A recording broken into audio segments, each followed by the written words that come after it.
Job లేక ఇబ్బంది పడుతున్నారా? అయితే మెడికల్ కోడింగ్ మీకు మంచి ఆప్షన్. వెంటనే కాల్ చేసి కోర్సులో జాయిన్ అవ్వండి. ఒక రోజు వచ్చి ఇట్లాగా ఇన్విటేషన్ అది మాకు ఇచ్చి ఇట్లా నేను పెళ్లి చేసుకుందాం అనుకుంటున్నానమ్మా అని చెప్పేసి అన్నారు. డైరెక్ట్ గా ఇన్విటేషన్ తీసుకుని వచ్చిన ఇవ్వటం ఏంటి? ఆడదైతే కనుక ఏమో నీకు ఇప్పుడు తోడు అవసరమా, నీకు తోడు అవసరమా? తోడు అంటే కనుక చాలా చిన్న మాట. తోడు అవసరం అనరు మన సమాజం, ఇంకోటి అవసరమా అని అంటారు. అది నేను మాట్లాడను. పెళ్ళైన కొన్ని రోజుల నుంచే నాకు టార్చర్ మొదలు చేశారు మేడం. మీ మమ్మీ అలా ఎలా చేసుకుంటది. ఈ అటెన్షన్ అండ్ ఇంపార్టెన్స్ ఎలా వస్తుంది అంటే కనుక అల్లుడు గారు రండి, కూర్చోండి, భోజనం చేయండి, అల్లుడు గారు పండగకి రండి, పబ్బానికి రండి, మీ ఇంటికి ఇది చేయండి, అది చేయండి, పెట్టుబడులు గిట్టుబడి. ఇప్పుడు ఏమైందంటే కనుక దురదృష్టమో అదృష్టం కొద్దో మీ అమ్మగారే పెళ్లి కూతురు అయ్యారు.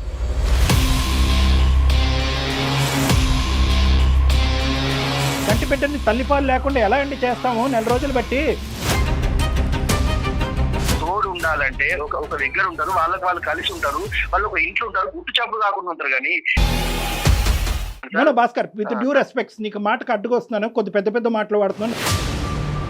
అందరితో పాటు కూర్చుని పప్పన్నం తింటాను, కానీ ప్రీ వెడ్డింగ్ షూట్ మాత్రం చేయొద్దు, తర్వాత శోభనం కూడా చేసుకోకూడదు అని చెప్పారా? ఆ కండిషన్ రాసిచ్చారా?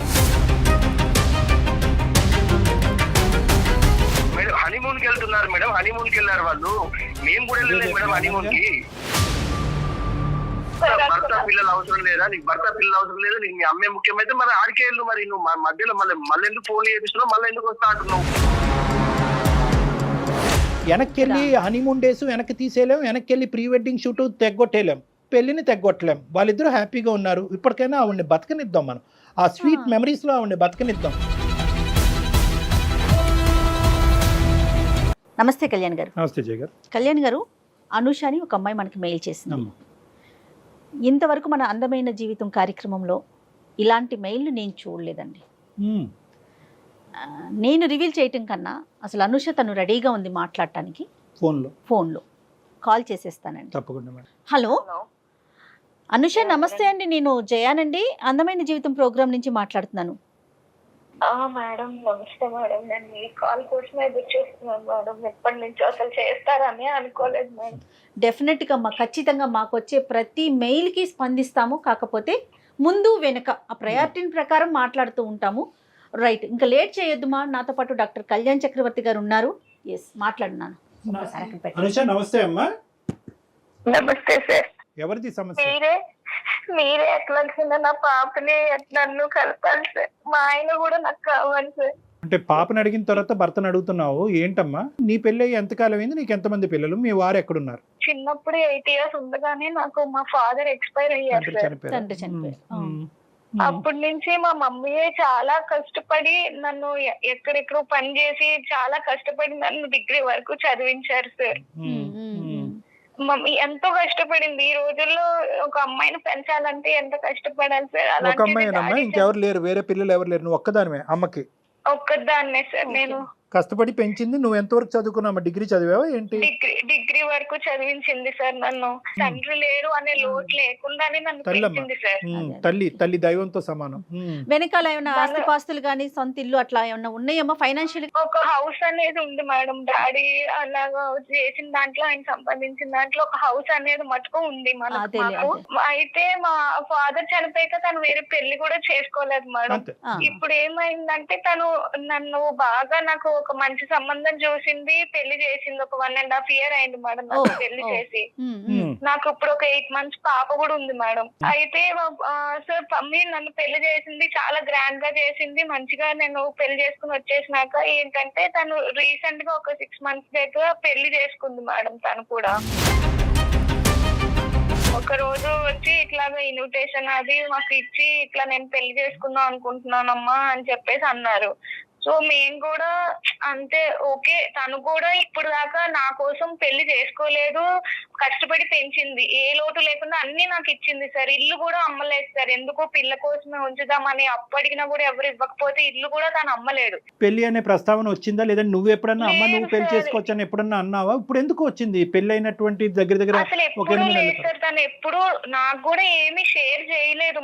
మేబీ తను కూడా చేసుకోవచ్చా లేదా అని ఆలోచించుకొని మరి డెసిషన్ కి వచ్చాక నాకు చెప్పిందో ఏమో గానీ ఎప్పుడు నాతో కూడా ఏం అనలేదు సార్. డైరెక్ట్ గా ఇన్విటేషన్ తీసుకుని వచ్చిన ఇవ్వటం ఏంటి? దానికి ముందు చెప్పలేదా అమ్మని ఇలా పెళ్లి చేసుకుంటున్నాను, పెళ్లి చేసుకోవాలని అనుకుంటున్నాను, అసలు ఆ వ్యక్తి ఎవరు, ఈ వయసులో నిన్ను చేసుకోవటానికి ఎవరు ముందుకు వచ్చారు, నువ్వు ఇష్టపడ్డావా అతను ఇష్టపడ్డారా, అసలు మీ ఇద్దరు పరిచయం ఎప్పుడు అనేది బేసిక్ ఈ కంటెంట్ అనేది అమ్మ నీకు ఎప్పుడు చెప్పలేదా? డైరెక్ట్ ఇన్విటేషన్ తో వచ్చేసిందా? ఎప్పుడు చెప్పలేదు. ఒకసారి మటుకు ఇట్లా ఇన్విటేషన్ తీసుకొచ్చి చేసుకుందాం అనుకుంటున్నారు, ఏమంటారని అప్పుడు అడిగింది సార్. సో నువ్వు షాక్ అవ్వలేదమ్మా అప్పుడు? ఓకే, సంతోషకరమైన అంశమే, కానీ కొద్ది షాక్ అయ్యావా? ఇదేంటి అయ్యాం సార్, ఎందుకు అవ్వం సార్ అంటే అదేంటమ్మా ముందు చెప్పాలి కదా, ఇప్పుడు ఏంటి అని కూడా అన్నాం సార్. చేసుకోవటం డాక్టర్ గారు అన్నట్లు తప్పు కాదు, కానీ ఇప్పటికిప్పుడు చెప్పటం అనేది కొంత ఆలోచించాల్సిన విషయం. ఎందుకంటే ఇక్కడ రెండు అంశాలమ్మా, అంటే ఒక సంతోషకరమైనటువంటి పరిస్థితి చాలా సందర్భాల్లో దిగ్భ్రాంతి కలిగించే అంశం కింద కూడా మారచ్చు. సో నీకు కూడా లోకజ్ఞానం ఉంటుంది కాబట్టి వచ్చే వ్యక్తిని కొద్దిగా నువ్వు కూడా అసెస్ చేయడానికి అవకాశం ఉంటుంది కదా. ఆ బేసిక్ అసెస్మెంట్ లేకుండా ఆమె డైరెక్ట్గా ఇన్విటేషన్ తీసుకొచ్చి ఇస్తే వచ్చే వ్యక్తి కరెక్ట్ వ్యక్తి కాకపోతే ప్రాబ్లం అవుతుంది కదా, అందు గురించి నేను అంటున్నా. రెండో పెళ్లి చేసుకోవటం అనేది కామన్ అండి. ఇష్యూను ప్రకారం అమ్మాయి కానీ అబ్బాయి కానీ రెండో పెళ్లి చేసుకోవచ్చు ఎప్పుడు వాళ్ళ మధ్య పిల్లలు లేనప్పుడు. ఒకవేళ వన్స్ పిల్లలు ఉన్నారంటే ఖచ్చితంగా వాళ్ళ అభిప్రాయం అనేది తీసుకోవాల్సిన పరిస్థితి కదా కళ్యాణ్ గారు. అదే తల్లి యొక్క ఉద్దేశం ఎలా ఉంటుందంటే కనుక ఇక్కడ వరకు నేను నా జీవితాన్ని ఒక విధంగా దారబోసాను, సాక్రిఫైస్ చేశాను, కూతురు ఆడపిల్ల పెళ్ళి అయింది. ఒకప్పుడు అబ్బాయే ఉండుంటే కనుక ఆవిడ ఇంత ధైర్యంగా అడిగేసి ఉండేదా? ఎందుకంటే అబ్బాయి అంటే కనుక వచ్చేటటువంటి కోడలు ఉంటుంది అనేది. ఇప్పుడు కూతురు కాబట్టి మన కూతురు పుట్టింటి నుంచి అత్తింటికి వెళ్ళింది అనేటటువంటి ఉద్దేశంతో ఏంటంటే ఆవిడ కొద్దిగా స్వేచ్ఛ అనేది వచ్చి ఉండొచ్చు. కానీ ఎంత కాదనుకున్నా కూడా ఓకే, నువ్వు ఏదైనా మైనరు నీకు తెలియనటువంటి అంటే కనుక అది వేరే విషయం. నువ్వు అమ్మకి సమాధానం చెప్పుకోవాల్సినటువంటి అవసరం లేదు, ఓకే, కానీ నువ్వు ఖచ్చితంగా నీ భర్తకు సమాధానం చెప్పాలి. ఎందుకంటే కనుక ఇది ఒక కుటుంబం, అది ఒక మర్యాద, ఒక పరువు కలిగినటువంటి అంశము. ఎందుకంటే కనుక నీ భర్త వాళ్ళ కుటుంబ సభ్యులకి చెప్పుకోవాలి. ఇన్విటేషన్ నీకు ఇచ్చిందా, భార్యాభర్తలు ఇద్దరికి ఇచ్చిందా? ఇద్దరికి సార్. వచ్చి ఇద్దరిని కూర్చోపెట్టే అప్పుడు నేను ఒక ఇట్లా డెసిషన్ తీసుకున్నాను అని అప్పుడు చెప్పారు సార్. మీ హస్బెండ్ రియాక్షన్ ఏంటి నాన్న? తను అప్పుడు ఏమీ మాట్లాడలేదు సార్. తను ఓకే అండి అదే ఒక కొంచెం సేపు ఆలోచించుకున్నారు. కొంచెం సేపట్లాగా తర్వాత మేము అందరూ కూడా కొంచెం ఓకే అయ్యి ఆమె డెసిషన్ కు ఓకే చెప్తున్నాం సార్. మేము కాదు అనుష, మీ హస్బెండ్ కూడా మనస్ఫూర్తిగా ఓకే చేసినట్లు అనిపించిందా నీకు? అప్పుడు చెప్పారు మేడం, తను ఓకే చేసుకోండి నాకేం అభ్యంతరం లేదు అని అన్నారు మేడం. ఆయన కూడా కాదమ్మా, నీకు మీ ఆయనకి మీ అమ్మగారు పెళ్లి యొక్క నిర్ణయానికి ముందు ఎటువంటి భేదాభిప్రాయాలు లేవు కదమ్మా? ఎటువంటి డిఫరెన్సెస్ అసలు లేవు సార్, చాలా మంచిగా ఉండేవారు సార్. అదే ఇప్పుడు ప్రాబ్లం అయింది సార్. సడన్ గా ఇప్పుడు మమ్మీ పెళ్ళైంది, ఆమె లైఫ్ ఆమె బానే బతుకుతున్నది, హ్యాపీగానే ఉన్నారు, మాకు ఏ ప్రాబ్లం లేదు. పెళ్ళైన కొన్ని రోజుల తర్వాత నుంచి మొదలు పెట్టారు సార్ ఈయన. ఎవరెవరు వచ్చారమ్మా పెళ్లికి? అందరూ వచ్చారు సార్. అంతా తను కూడా మంచిగా చేసుకున్నారు. మొత్తం బంధువులు వచ్చారు, వాళ్ళ రిలేటివ్స్ వచ్చారు, వాళ్ళ పేరెంట్స్ మా వాళ్ళు వచ్చారు, అందరూ ఉండగానే మంచిగానే చేసుకున్నారు సార్. అంటే ఏంటంటే అమ్మ తీసుకొచ్చిన విధానం ఖండించే విధంగా కొంతమంది సమాజంలో కొంతమంది చూస్తారు. ఈ వయసులో నీకు అంత అవసరమా అనే విధంగా ఇప్పటికీ కూడా అదే సమాజంలో మనం ఉన్నాం. ఇప్పటికి కూడా నిలదీసి నిందించి ఒక ఆడది అదే మగాడంటే ఇంకో విధంగా చూస్తారు. ఆడదైతే కనుక ఏమో నీకు ఇప్పుడు నీకు తోడు అవసరమా? తోడంటే కనుక చాలా చిన్న మాట, తోడు అవసరం అనరు మన సమాజం, ఇంకోటి అవసరమా అని అంటారు. అది నేను మాట్లాడను. అటువంటి సమాజంలో ఇటువైపు నీ వైపు వాళ్ళు, అమ్మ వైపు వాళ్ళు, ఎటొచ్చి లేనటువంటి వాళ్ళు ఎవరైనా ఉండుంటే కనుక బహుశా మీ చనిపోయినటువంటి మీ నాన్నగారి తరపున వాళ్ళు లేనటువంటి వాళ్ళు అయి ఉంటారు. మిగతా వాళ్ళందరూ కూడా తలాడించి ఎవరు ఖండించకుండా వేలెత్తి చూపెట్టకుండా ముందుకు వచ్చారు అంటే కనుక చాలా గర్వకారణం, చాలా సంతోషకరమైనటువంటి. ఇక్కడ ఎవరన్నా హర్షించాలి అంటే కనుక ముఖ్యంగా మీ హస్బెండ్ తరపు వాళ్ళని హర్షించాలమ్మా. పెళ్ళైన కొన్ని రోజుల నుంచే నాకు టార్చర్ మొదలు చేశారు మేడం. మీ మమ్మీ అలా ఎలా చేసుకుంటది, ముందు చెప్పలేదు, ఇంకా అన్ని పాతవన్నీ తవ్వుకుంటూ వస్తున్నాడు మేడం తను రోజుకో రకంగా. అదేంటమ్మా ఎలా మారిపోయాడమ్మా?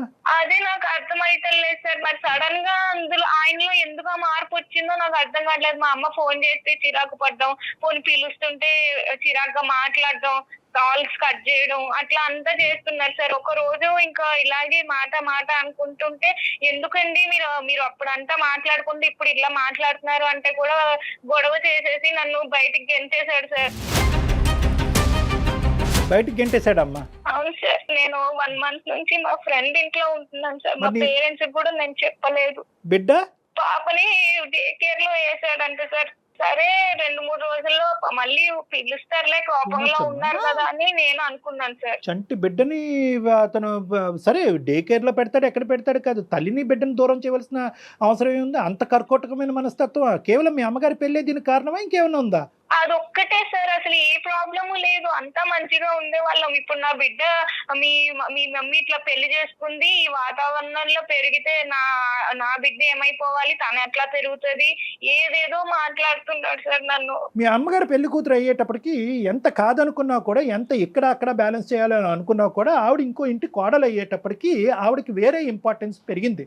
అక్కడ ఆ భర్తను చూసుకోవాలి, కొత్తగా వచ్చేటటువంటి భర్తను చూసుకోవాలి, వచ్చేటటువంటి ఆ కుటుంబానికి మర్యాదలు చేసుకోవాలి. సో బహుశా ఈ బ్యాలెన్స్ చేసుకోవటంలో ఎక్కడైనా అల్లుడు గారు అనే స్థానాన్ని కొద్దిగా నెగ్లెక్ట్ జరిగిందా, ఇతని ఇంపార్టెన్స్ తగ్గిందా? ఎందుకంటే కనుక ఇతని వెనకొకటి ముందొకటి వేసే వేషధారణ ఇతనికి ఉంది అనేటటువంటిది నీ మాటలో చెప్పలేదు. ముందు నుంచి మేము బాగానే ఉన్నాం, ఎక్కడో చోట అతను నెగ్లెక్ట్ చేయబడ్డాడా, హర్ట్ అయ్యాడా, అతని మనసు గాయపడిందా? ఎంత గాయపడినా కూడా చంటి బిడ్డను దగ్గర పెట్టుకుని తల్లిని మెడపట్టుకుని బయటకు కంటడం అనేది అది మూర్ఖత్వం. మీ అత్తగారు మామగారితో ఏమన్నా మాట్లాడి ఇక్కడ జరిగే పరిస్థితిని వివరించావా? లేదు సార్, అసలు వాళ్ళకు కూడా ఏం చెప్పలేదు సార్. మేము ఎవరికి చెప్పలేదు. అమ్మ వాళ్ళకి చెప్తే తనే ఏదో ఇప్పుడిప్పుడే తను ఏదో పెళ్లి చేసుకుని ఇన్నాళ్ళు కష్టపడి పెళ్లి చేసుకుని హ్యాపీగా ఉంది, తనని ఎందుకు డిస్టర్బ్ చేయడం అనేది ఏమీ చెప్పలేదు. నువ్వు చంటి బిడ్డని అక్కడ వదిలేసి ఇంట్లోంచి బయటకు అడుగు పెడితే కనుక 1 నెల రోజులు అయ్యిందని అంటున్నావు. నువ్వు ఎక్కడున్నావు అనేది మీ అమ్మకి తెలియదా? నీ బాధను మీ అమ్మకి చెప్పుకోవా? చెప్పాలి కదా సార్. నేను ఎందుకు అమ్మని డిస్టర్బ్ చేయడము అని చెప్పి నేను చెప్పలేదు. అలా కదమ్మా, అమ్మ అడుగుతుంది కదా, బిడ్డ ఏడు పినిపించట్లేదు, అల్లుడు గారు ఎక్కడున్నారు, అల్లుడు గారితో మాట్లాడాలి, వీడియో కాల్ చేస్తే బిడ్డను చూస్తాను అని అమ్మ అంటది కదా. మరి ఇవన్నీ ఎలా దాచిపెట్టావు ఈ 1 నెల రోజులు? అంటే తను కూడా ఏమి నాకు ముందు చేసినంతలాగా కాల్ అది చేయటం లేదు సార్.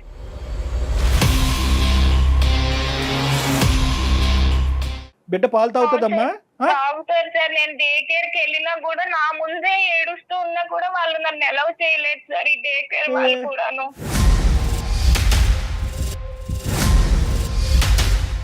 కాదమ్మా, ఇప్పుడు మాకు చేయటం వెనకతలు నీ భర్తతో మాట్లాడమన్నా మీ తల్లితో మాట్లాడాలి? ఇప్పుడు మేము మా హస్బెండ్ తోనే మాట్లాడాను సార్. అసలు ఎందుకు అలా ఉంటున్నారు, ఆయన ప్రాబ్లం ఏంటో మీరే క్లియర్ గా అడగండి. కరెక్టే, మాట్లాడతాము.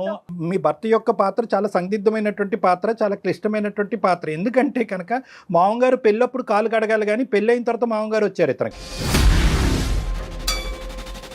ఏం పేరమ్మా అతనిది? భాస్కర్ సార్. కలపండి ఫోను. ఇక్కడ మానవత్వం అనే ఒక అంశం. ఇక్కడ ఏంటంటే బిడ్డ, తల్లి, సొంత బిడ్డ. ఇప్పుడు ఈవిడ పాలు ఇవ్వకపోతే ఈవిడ ఎంత బాధపడుతుందో, తండ్రిగా తల్లి పాలు ఆ బిడ్డ తాగలేకపోతుందని చెప్పాడు. దానికి అత్తగారి పెళ్లికి సంబంధం ఏంటి? హలో చెప్పు. చెప్పేది ఏంటండి, నన్ను ఎప్పుడు ఇంటికి రాస్తావు? కాదు, నీకు ఎన్నిసార్లు చెప్పిన అర్థమైతే లేదా? ఫోన్ చేయొద్దు అని చెప్పిందా నీకు? ఎందుకు చేస్తున్నావు మాట్లాడి? నాకొచ్చేముందండి, మా అమ్మ పెళ్లి చేసుకుని వెళ్ళిపోయి ఆమె హ్యాపీగానే ఉంది కదా, మన జీవితం ఎందుకండి?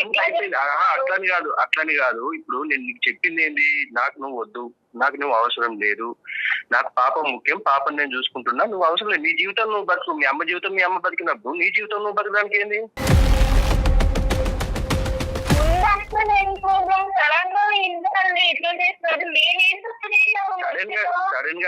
సడన్ గా చేసింది మీరు సడన్ గా చేసుకొని మీరు కట్టలు పడి మీరు ఇది చేసుకుంటే దానికి నేను ఎట్లా బాధ్యత అయితా? నీ జీవితం ఏమి మాట్లాడలేదు కదండి, సడన్ గా ఇప్పుడు నన్ను మాత్రం ఎందుకు ఇట్లా ముందు అట్లా లేదు కదా. ముందు ఎట్లుండేది? ముందు బాగానే ఉన్నాం కదా, మనకేం ప్రాబ్లమ్స్ లేవు కదా.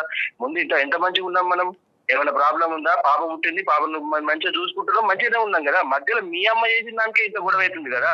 ఇది నీకు ఎందుకు అర్థమైతలేదు? మరి ఎందుకు మాట్లాడలేదండి ఈ ముక్కలన్నీ? మీరు మీకు అప్పుడు నిజంగా మీ మనసులో అదే ఉంటే అప్పుడే చెప్పుండే కదా. అవును, పెళ్లి చేసుకున్నప్పుడు ఇంత విపరీతంగా అయిద్దని ఎవరు అనుకోలేదు.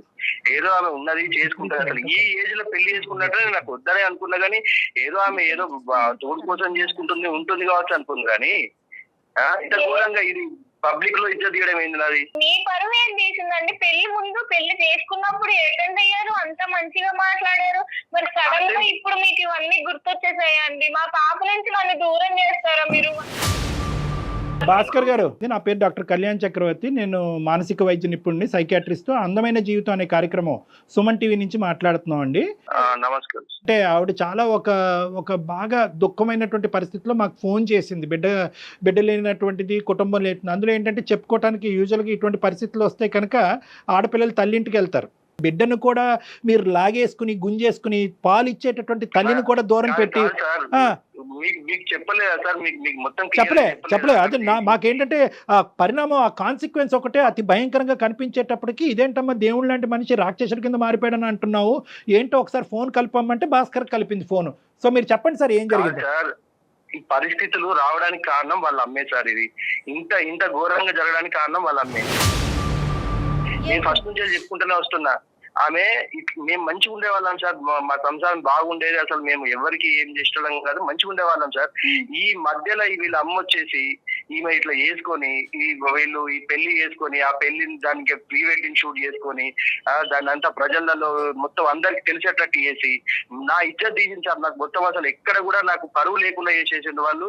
నేను ఆఫీస్కి వెళ్తే ఆఫీస్ లో కూడా వాళ్ళ నన్ను అదే అడుగుడు, మీ అత్త ఈ ఏజ్ లో పెళ్లి చేసుకోవడమేంద్రా, మీ మామ కొత్త మామ ఎట్లుండాలి, ఇట్లా అడుగుతుంటే నాకు ఎంత బాధ ఉంటుంది సార్. మీ దగ్గరకు వచ్చింది, ఇది కూడా పెద్ద ఇప్పుడు ఇష్యూ సార్. ఇప్పుడు మీ దగ్గరకు వచ్చి టీవీలలో పెట్టి అక్కడ పెట్టి ఇక్కడ పెట్టి.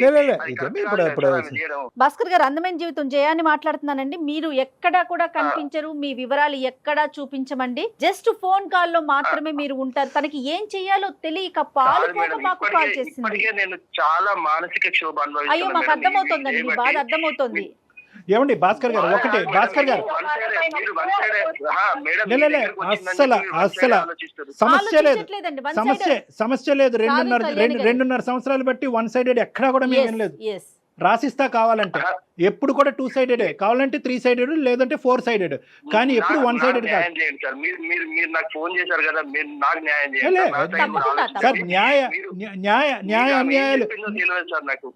అన్యాయాలు జరగాలి అంటే కనుక ముందుగా మీ బిడ్డకు జరగాలండి. ఫస్ట్ అది కంక్లూడ్ చేద్దాం, మిగతావన్నీ తర్వాత మాట్లాడుకుందాం. చంటి బిడ్డని తల్లిపాలు లేకుండా ఎలా అండి చేస్తాము 4 రోజులు బట్టి? ఇక్కడ పెరగాలి సార్ ఆమె. ఇలాంటి వాతావరణంలో పెరిగితే ఆమె భవిష్యత్తు గొప్ప వాతావరణం. సరే, ఇవన్నీ కాదు, పాయింట్ టు బి నోటెడ్. మీరు ఆవిడ వచ్చినటువంటి విధానం, పద్ధతి కరెక్ట్ కాదు. దాన్ని మేమే ఖండిస్తున్నాం. ముందు చెప్పకుండా ఏదో గుడికి వెళ్తున్నాను అన్నట్టుగా పెళ్లి చేసుకుంటున్నానని చెప్పి ఇన్విటేషన్ ఇవ్వటం అనేది ఆశ్చర్యం కలిగేటటువంటి అంశం. కొద్దిగా మెచ్యూరిటీ ఉండాలి. ఇక్కడ కూతురికి ఇన్విటేషన్ ఇవ్వట్లేదు, కూతురికి సంబంధించిన భర్తకు కూడా అల్లుడికి కూడా ఇన్విటేషన్ ఇవ్వటుంది. ఇదేంటంటే ఆవిడ చేసేటటువంటిది, ఆవిడ పాయింట్ ఆఫ్ వ్యూలో ఇప్పటి వరకు త్యాగం చేసినటువంటి జీవితంలో కూతురు ఇంట్లోంచి బయటకు వెళ్ళిపోయిన తర్వాత ఒంటరి జీవితం అనుభవించలేక ఒక ఆడదానికి లేదా ఒక మగాడికి ఒక తోడు ఉండాలి. కాబట్టి వాళ్ళు ఇష్ట ప్రకారం వాళ్ళు పెళ్లి చేసుకుంటారు. అది నేను ఖండించట. అది వినండి, ఒక్క నిమిషం, నేను ఒకే పాయింట్ మిమ్మల్ని అడుగుతున్నా. అప్పుడు ఒప్పుకున్నారా లేదా? మీరు అప్పుడు ఒప్పుకున్నారా లేదా? తోడు ఉండాలంటే ఒక దగ్గర ఉంటారు, వాళ్ళు కలిసి ఉంటారు, వాళ్ళు ఒక ఇంట్లో ఉంటారు, గుట్టు చప్పుడు కాకుండా ఉంటారు. కానీ సార్ ప్రీ వెడ్డింగ్ షూట్ ఎవరు చేసుకుంటారు సార్? ఏ ఏజ్ లో చేసుకుంటారు సార్? మీరు చెప్పండి, మీరు నాకు న్యాయంగా.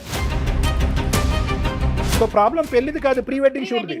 అంటే మీరు చెప్పారా, అత్తమ్మ మీ పెళ్లికి నేను వస్తాను, నేను అక్షింతలు వేయకపోయినా కూడా మిమ్మల్ని దీవిస్తాను, లేదంటే అందరితో పాటు కూర్చుని పప్పన్నం తింటాను, కానీ ప్రీ వెడ్డింగ్ షూట్ మాత్రం చేయొద్దు, తర్వాత శోభనం కూడా చేసుకోకూడదు అని చెప్పారా? ఆ కండిషన్ రాసిచ్చారా? సార్ మా అత్త కాదు సార్, మా అమ్మలాగా భావించినాను. అమ్మలాగా భావించి ఆమె తెచ్చుకొని చేసుకుంటే ఆమె చేసిన పనికి నాకు అసలు ఎక్కడ తలెత్తుకోకుండా చేసించారు ఆమె. సో మీ లెక్క ప్రకారం ఏంటంటే పెళ్లి అనేటటువంటి దానికి మీకు అభ్యంతరం లేదు, కానీ పెళ్లి అనేటటువంటిది గుట్టు చప్పుడు కాకుండా మూడో కంటికి తెలియకుండా చేసుకోవాలి అని అంటారు మీరు, అంతేనా? అంతే కదా సార్, అంతే. ఇప్పుడు పెళ్లి అనేది గుట్టు చప్పుడు కాకుండా చేసుకోవాలి. ఈ ఏజ్ లో చేసుకుంటున్నప్పుడు మరి ఎవరున్నారు ఇట్లేదు వాళ్ళ భార్య తప్పుడు చేసుకోవడానికి ఇదేమి తప్పుడు రిలేషన్ కాదు కదా సార్. ఆమె మీద ఆమె కూతురు జీవితం కూడా ఆధారపడింది మేడం. అది ఎందుకు ఆలోచించట్లేదు ఆమె? రైట్ భాస్కర్ గారు మీ మాటను బట్టి నాకు అర్థమైంది చెప్తాను. పెళ్లి చేసుకోవటం వరకు ఓకే, ఇలాంటి చిన్న పిల్లల్లాగా ప్రీ వెడ్డింగ్ షూట్లు చేయటం లేకపోతే నలుగురిలోకి నానటం అనేది మీకు నచ్చలా, అది ఆ ఇంపాక్ట్ మీకు పడింది అంతేనా? కాదు, ఇప్పుడు హనీమూన్ కి వెళ్తున్నారు మేడం, హనీమూన్ కి వెళ్ళారు వాళ్ళు, మేము కూడా వెళ్ళలేదు మేడం హనీమూన్ కి. మీకు అయిందండి ప్రీ వెడ్డింగ్ షూట్ హనీమూన్, మీకు అవ్వలేదా? లేదు సార్, హనీమూన్ లేదు, ప్రీ వెడ్డింగ్ షూట్ లేదు. మేము ఆమె వాళ్ళు కొంచెం ఉన్న వాళ్ళు కాదు అని చెప్పేసి మేము ఏదో గుట్టి చప్పుడు కాకుండా మేము చేసుకొని మేము మంచిగా ఉంటే మా ఖర్చులు ఎందుకని మేముంటే, ఆమె ఈ ఏజ్ లో పెళ్లి చేసుకొని ఈ ఏజ్ ప్రీ వెడ్డింగ్ షూట్ చేసి హనీమూన్ కి వెళ్ళి ఆమె కార్డులు చూస్తే మీరు పరిచయం లేదు సార్. ఇక్కడ ఖర్చు అతను పెట్టుకున్నాడు సార్, కార్డు మేము కూడా అట్లాంటి కార్డు కొట్టలేదు సార్. అంత గ్రాండ్ గా చేసుకున్నారు వాళ్ళు పెళ్లి. అది అంటే వీళ్ళని చూసి ఇప్పుడు తోడు కావాలన్న తోడు అంటే ఎట్లుంటారు సార్, ఒకరికొకరు తోడు. ఈ ఏజ్ లో కృష్ణారామ అనుకునే ఏజ్ లో ఆమె అట్లా కృష్ణారామ అనుకుంటే పెళ్లి చేసుకోవచ్చండి. కృష్ణారామ అనుకున్న వాళ్ళు పెళ్లి చేసుకోకూడదా, లేదంటే పెళ్లి చేసుకున్న వాళ్ళు కృష్ణారామ అనుకోకూడదా? అది లెక్క కాదు. నెంబర్ 1 వెడ్డింగ్ ఒకటే భాస్కర్, విత్ డ్యూ రెస్పెక్ట్స్, నీకు మాటకు అడ్డుకొస్తున్నాను, కొద్ది పెద్ద మాటలు వాడుతున్నాను. నాకంటే చిన్నవాడివి, ఒక 2 మాటల్లో నేను కరెక్ట్ చేయాలి. ఎందుకంటే ఇప్పుడు వరకు నిన్ను దేవుడు అన్నట్టే మీ ఆవిడ చెప్పింది, దేవుడు అన్నట్టే మేము ట్రీట్ చేయాలనుకుంటున్నాం. ఇక్కడ ప్రాబ్లం ఎక్కడ వచ్చిందంటే పెళ్లి వల్ల ప్రాబ్లం వచ్చలేదు, పెళ్లి చుట్టూరు ఉన్న గ్రాండియో ఉంది చూడండి. అంటే ఏంటంటే ఆ హైఫైడ్ పెళ్లి, అది ఖచ్చితంగా మీ పెళ్లి కంటే అది ఓవర్టేక్ చేసింది. అది బహుశా ఏంటంటే మీ అత్తగారు నిలవరించవలసింది, ఏమండి ఇంత హైఫైడ్ వద్దు, మనం ఏదో రొటీన్గా చేసుకుందాం అని చెప్పి వాళ్ళ భర్తకు చెప్పి ఉండొచ్చు. ఇక్కడ ఖచ్చితంగా వచ్చినటువంటి ఖర్చు ఎవరు పెట్టారు అంటే కనుక అతను పెట్టుకున్నాడు. ఇప్పుడు ఏంటంటే అతని మాట మీ అత్తగారు కాదనలేకపోయిందేమో. అతని పెళ్లి ఇప్పుడు వచ్చి అతని జీవితంలో పెళ్లి అనేది జరగలేదంటే నాకు పాప ఉంది, అల్లుడు ఉన్నారని చెప్పుకోవాలి కదా సార్. ఆమె మా అన్నయ్య చిన్న వయసులోనే మా డాడీ అనేది చనిపోయారు సార్. ఆమెకి అప్పటి నుంచి ఆమె ఏ కోరికలు లేకుండా నన్ను మాత్రమే నన్ను చూసుకుంటూ నాకు ఏ లోటు లేకుండా సంతోషాలు కూడా పక్కన పెట్టింది సార్. నీ వైపు కానీ మీ తల్లిగారి వైపు కానీ నాకు ఎటువంటి వ్యతిరేకత లేదు. కానీ ఒక్కటమ్మా, ఇక్కడ కుటుంబం సంప్రదింపు ఈ 2 పదాలని అమ్మ గీత దాటేస్తుందమ్మా. ఒక కుటుంబం అనేటటువంటిది, పెళ్లి అనేది ఒక కుటుంబం, తల్లి కావనియండి కూతురు కావనియండి, పెళ్లి అనేది ఒక సాంప్రదాయబద్ధమైనటువంటి ఒక కుటుంబానికి సంబంధించినటువంటి ఒక వ్యవహారం. అమ్మ గుట్టుగా పెళ్లి చేసుకోవటం అనేది నేను ఏకీభవించకపోయినా అట్లీస్ట్ ఏంటంటే కనుక బయటకు వచ్చి నలుగురికి చెప్పేటటువంటి వ్యక్తి ముందైనా చెప్పాలి. జరిగేటటువంటి కార్యక్రమాల గురించి అమ్మ ఫస్ట్ మ్యారేజ్ జరుగుతుందమ్మా, లేదంటే దాని ముందు ఏదో షూటో గీటో జరుగుతుంది, తర్వాత ఈ కార్యక్రమం ఉండబోతుంది. ఇలా చేసుకుంటే కనుక ఆర్భాటం ఎక్కువ అవుతుందేమో, అందరు కన్ను పడుతుందేమో, నలుగురు 4 విధాలుగా మాట్లాడుకుంటారేమో. నాకు అలా మాట్లాడుకున్నా నాకు అభ్యంతరం లేదు. నా కూతురుకు సంబంధించినటువంటి కుటుంబ సభ్యులు అలా మాట్లాడకూడదనే ఆలోచన నాకుంది. నీ అభిప్రాయం ఏంటమ్మా? 2 స్టేట్మెంట్స్ మీ అమ్మగారు మాట్లాడుంటే ఈరోజు ఈ సమస్య లేదు. అంతే కదా సార్, మరి మీరు చెప్పే కరెక్టే సార్. అట్లా చెప్పాలి సార్, వాళ్ళకు అర్థం కావట్లేదు. అంటే వాళ్ళని కలిపి మీరు విడిపోతారా? మేడం ఇప్పటి వరకు జరిగింది చాలు మేడం. నా పాప జీవితం ముఖ్యం, నాకు పాప భవిష్యత్తు ముఖ్యము. ఈ పాప ఆమె దగ్గర పెరిగితే మాత్రం అట్లనే తయారైంది. ఏమన్నా అర్థం ఉందా? ప్రీ వెడ్డింగ్ షూట్ హనీమూన్ జరగకపోతే అక్కడ ఆవిడ దగ్గర పెరగచ్చు. పెళ్లి చేసుకునే వ్యక్తి ప్రీ వెడ్డింగ్ హనీమూన్ చేసుకుంటే మాత్రం పెళ్ళి అక్కడ అది చండాలమైన కుటుంబం. ఆ కుటుంబంలో నీ కూతురు పెరిగితే చెడిపోద్ది. ఏం లెక్క అయ్యా ఇది? ఏ కాలంలో ఉన్నామని అయినా వాళ్ళు మాతో కూడా లేరు, ఎక్కడో వేరే ఊరు వెళ్ళి బతుకుతున్నారు మేడం. అప్పుడప్పుడు ఫోన్లు మాట్లాడుకుంటాం. నీ కోపం ఉండొచ్చు భాస్కర్, నీ కోపం ఉండొచ్చు. మీ అత్తగారితో మాట్లాడటం మానేసాయి. ఏమైనా ఉంటే మీ అమ్మ చనిపోయింది అనుకో, మీ నాన్న చనిపోయింది అనుకుని మొదలెడుతున్నాడు సార్. భాస్కర్, నువ్వు నీ కోపం ఉంటే నాకు ఎటువంటి అభ్యంతరం లేదు. మీ అత్తగారితో మాట్లాడటం మానే, మీ సోకాల్డ్ మామగారితో అస్సలు మాట్లాడొద్దు. కానీ దానికి ఈ అమ్మాయి ఏదో ముందొచ్చి దగ్గరుండి పెళ్లి చేసినట్టుగా, ఈ అమ్మాయి మొత్తం ప్రీ వెడ్డింగ్ డిజైన్ అంతా చేసినట్టుగా, హనీమూన్కి ఈ స్పాట్ మీరు డిసైడ్ చేసుకోండి అని ఈ అమ్మాయి డైరెక్ట్ చేసినట్టుగా ఈ అమ్మాయిని శిక్షిస్తావేంటి? ఆ చంటి బిడ్డని పాలు లేకుండా ఆ అమ్మాయిని ఆ బిడ్డను శిక్షిస్తున్నావేంటి? ఏం మూర్ఖత్వం ఇది? నేను సొసైటీలో బతుకుతున్నా సార్. ఈ సొసైటీ తర్వాత గుర్తొచ్చిందా? పెళ్లికి తలాడించినప్పుడు అత్తమ్మ నాకు ఒక 4 రోజులు టైం ఇవ్వండి, నాకంటూ ఒక సొసైటీ ఉంది, స్నేహితులు ఉన్నారు, కుటుంబ సభ్యులు ఉన్నారు,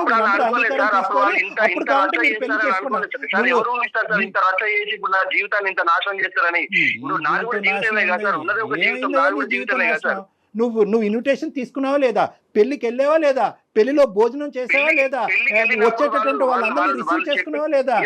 ఏదో తోడు కోసం చేసుకుంటారు అనుకున్నా కానీ మేము మమ్మల్ని నాశనం చేయడానికి చేసుకుంటారు అనుకున్నాను. ఏమయ్యా ఏంటి సార్ మా అమ్మ ఇప్పుడు ఎందులోనూ లోటు లేకుండా చేసింది సార్. భాస్కర్, ఇప్పుడు మీరు చేసే పని ఎలా ఉందో తెలుసా? అనుషని వాళ్ళ అమ్మతో మాట్లాడటానికి లేదు, అనుష బిడ్డ దగ్గరికి, అంటే ఇటు పక్క ఇప్పుడు మీరు ఇద్దరు తల్లుల్ని వేరు చేస్తున్నారబ్బా భాస్కర్, ఆలోచించండి మేడం.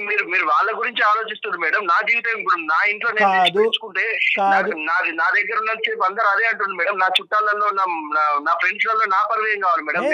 వాళ్ళ గురించి ఆలోచిస్తే భాస్కర్ ఎవరన్నా ఏదన్నా వాక్కొని అదాన్ని అనవసరం. ఇక్కడ 2 ఫ్యాక్ట్స్ చెప్తాను భాస్కర్, తర్వాత మీరు మాట్లాడండి మీ మనసులో ఫైనల్గా ఏముందన్నది.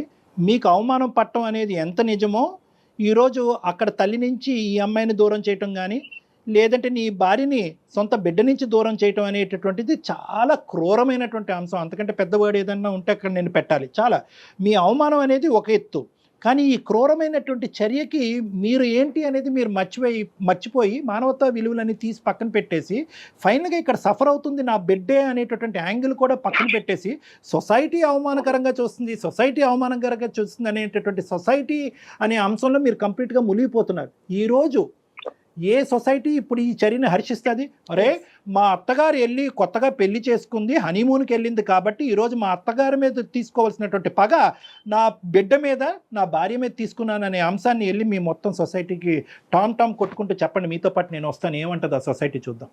సార్ మీరు పెద్ద వ్యక్తిగా మధ్య నుంచి అడుగుతున్నారు కాబట్టి సార్ నేను మీకు చెప్తున్నా సార్, నాకు అనుష వాళ్ళ అమ్మకు సంబంధం లేదు, నాకు వాళ్ళు చనిపోయిండ్రు, నాకు వాళ్ళు ఎవరు అక్కర్లేదు అని రమ్మని సార్ నేను తీసుకుంటా సార్. నేను సార్ ఏంటి సార్ నాకు అంత పెద్ద శిక్ష వేస్తున్నాడు ఆయన. నా బిడ్డకి నేను ఎలాగో మా మమ్మీకి కూడా నేను అలానే కదా హలో నా బిడ్డకి దూరం చేస్తారు. అంటే నీకు భర్త పిల్లలు అవసరం లేదా? నీకు భర్త పిల్లలు అవసరం లేదా? నీకు మీ అమ్మే ముఖ్యమైతే మరి ఆడికే వెళ్ళు. మరి నువ్వు మధ్యలో మళ్ళీ ఎందుకు ఫోన్ చేపిస్తున్నావు? మళ్ళీ ఎందుకు వస్తా అంటున్నావు?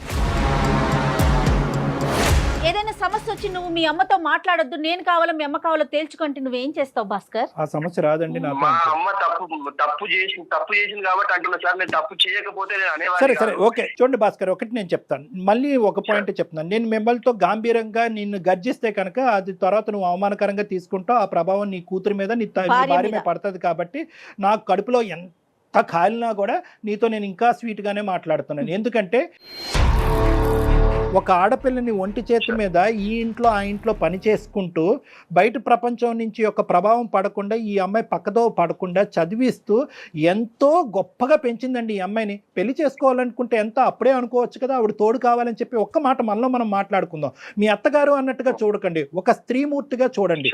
ఒక స్త్రీమూర్తి చేసేటటువంటి త్యాగాన్ని మనం ఎందుకు గుర్తించము? అదే ఒక మగాడు భార్య చనిపోయినటువంటి 6 నెలలు సంవత్సరం తిరగక ముందే పెళ్లి చేసుకుంటే కనుక అవునండి తోడు కావాలి కదండి, వంట చేయడానికి ఒక ఆడది కావాలి కదండి, బట్టలు ఉతకడానికి ఒక స్త్రీ కావాలి కదండి అని అంటారు. అదే ఒక ఆడది ఒక పెళ్ళి అయిన తర్వాత పెళ్లి చేసుకుంటే కనుక ఎందుకు చేసుకుంటుంది? అంత ఆర్భాటం అవసరమా? గుట్టు చప్పుడు కాకుండా చేసుకోవాలి కానీ అంత ఆర్భాటం చేసుకుని చేయవలసిన అవసరం ఏం చెప్పి ఒక పక్క నుంచి తల ఊపుతూనే ఉన్నాం పెళ్లికి, ఇంకో పక్క నుంచి ఖండిస్తూనే ఉన్నాం.